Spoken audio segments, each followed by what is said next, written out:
Welcome to YOYO TV. HYDRAA HYDRAA HYDRAA ఇప్పుడు తెలంగాణ వ్యాప్తంగా వినిపిస్తోన్న పేరు ప్రస్తుతం రాజకీయాల్లో ఒక సెన్సేషనల్గా మారిపోయింది. మొదట్లో హైడ్రా అంటేనే మేనేజ్ చేయవచ్చని అనుకున్నారు. కానీ ఎప్పుడైతే హైడ్రా కమిషనర్గా పోలీస్ ఆఫీసర్ రంగనాథ్ బాధ్యతలు చేపట్టాడో హైడ్రా అంటేనే హైదరాబాద్లోని చెరువు భూములు ఆక్రమించిన బడాబాబులు అదిరిపోతున్నారు. హైడ్రా అంటే Hyderabad disaster response and asset monitoring and protection agency. ఈ ఏజెన్సీ ఇప్పుడు ఎంతగా బలోపేతం అవ్వడానికి దూకుడుగా పనిచేయడం వెనుక రాజకీయ కారణాలు ఏమైనా ఉన్నాయా అన్న చర్చ జరుగుతోంది. ఎందుకంటే సీఎం రేవంత్ రెడ్డి చాలా స్పష్టంగా హైదరాబాద్లోని చెరువు భూముల కబ్జాదారులను వదిలేది లేదని స్పష్టం చేశారు.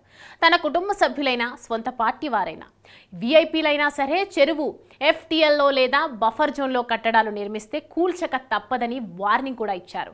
భగవద్గీత స్ఫూర్తితో తాను ఈ పని చేస్తున్నట్లు చెప్పారు.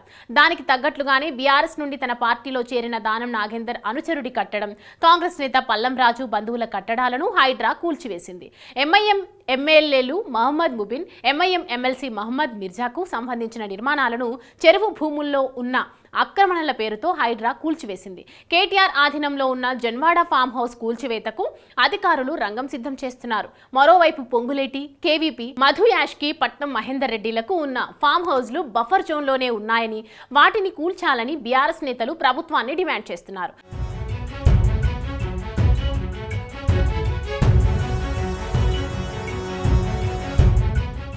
తాజాగా సీఎం రేవంత్ రెడ్డి సోదరుడు తిరుపతి రెడ్డికి అధికారులు నోటీసులు పంపారు. దుర్గం చెరువు ఎఫ్టీఎల్ జోన్లో తిరుపతి రెడ్డికి చెందిన కట్టడాలు ఉన్నాయని, 30 రోజుల్లో వాటిని కూల్చివేయాలని నోటీసుల్లో పేర్కొన్నారు. ఇలా కాంగ్రెస్, బీఆర్ఎస్, బీజేపీ, ఎంఐఎం అన్ని పార్టీలకు హైడ్రా సెగ తగిలింది.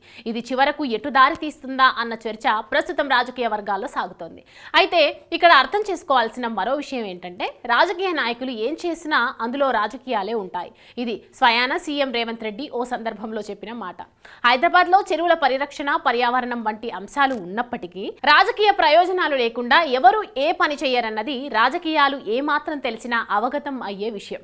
హైడ్రా పేరుతో జరుగుతున్న చర్చ గత కొద్ది రోజులుగా ప్రజల్లో బాగా నానుతుంది. అయితే ఈ ప్రయోగం వెనుక రాజకీయ ప్రయోజనాలు ఏమున్నాయా, ఉంటే అవేంటి అంటే, ప్రజాభిమానం మిన్నగా ఉన్న ప్రజానాయకుడిగా ఎన్టీఆర్ పేరును తెలుగు ప్రజలంతా తలుచుకుంటారు. సినిమా హీరోగా అనే ఇమేజ్ మాత్రమే కాకుండా డైనమిక్ సీఎంగా పేరు తెచ్చుకున్నారు.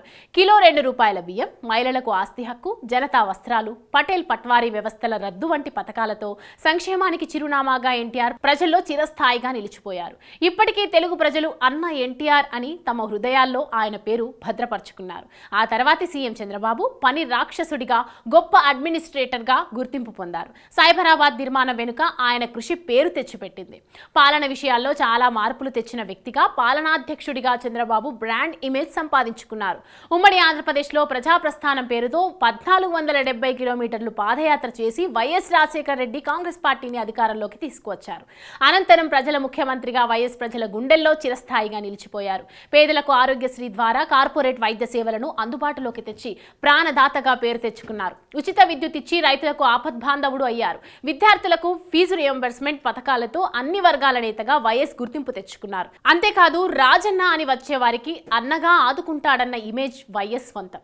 టోటల్ గా చెప్పాలంటే ఓ లీడర్ గా వైఎస్ ను అందరూ అభిమానిస్తారు. తెలుగు రాష్ట్రాల విభజన తర్వాత తెలంగాణ అంటే కేసీఆర్ అంటే తెలంగాణ అన్న ఇమేజ్ ను కేసీఆర్ సంపాదించుకున్నారు. అంతేకాకుండా రైతు బంధు, రైతు బీమా పథకాలు ప్రవేశపెట్టి కేసీఆర్ తనకంటూ ఓ బ్రాండ్ ను, ఇమేజ్ ను క్రియేట్ చేసుకున్నారు. తెలంగాణ చరిత్రలో కేసీఆర్ పాత్ర ఎవరూ మరిచిపోలేనిది.